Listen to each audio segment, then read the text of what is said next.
Hello सबैलाई नमस्ते। आज हामी आलु पराठा बनाउन गइराखेका छौं अनि भिडियो पुरा हेरिदिनु होला र अनि लाइक पनि गरिदिनु होला, कमेन्ट पनि गर्नु होला कस्तो बन्नेछ भनेर।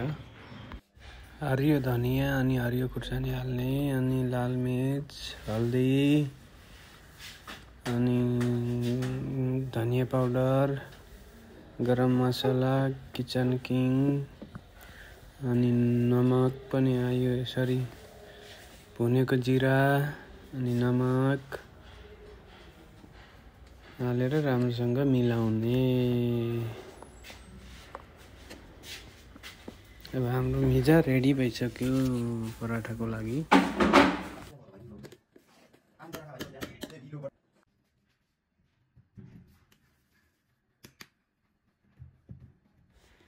ल अब भर्ने यसमा हामीले गोल बनाउने पहिला आटालाई। गोल भइसक्यो हाम्रो। अलि चौडा पनि गर्ने हातले, मिजा क्वान्टिटी आट्ने खालको। ल आलु भर्ने अब यसमा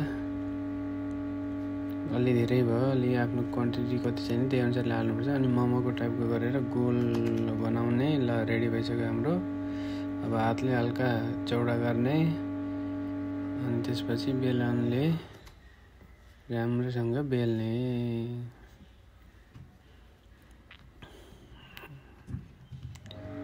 ल बेल्ने राम्रोसँग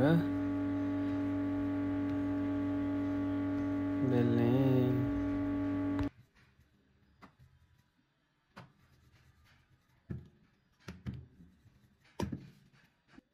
अब बेलिसकेपछि टक्क अब बेल्ने, यसलाई पकाउने। बेलनले राम्रोसँग बेल्ने।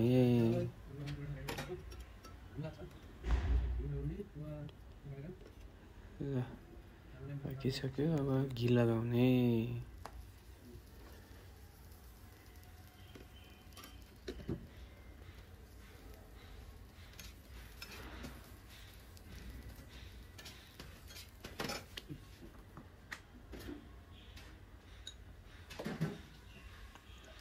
हाम्रो आलु पराठा पाकेर रेडी भइसक्यो।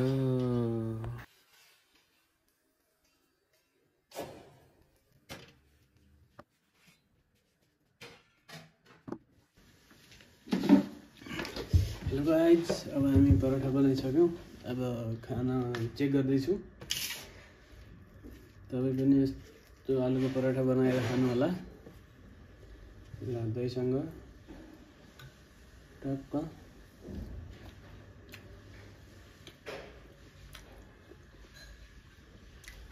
मिठो छ, बनाउनलाई पनि छिटो छ।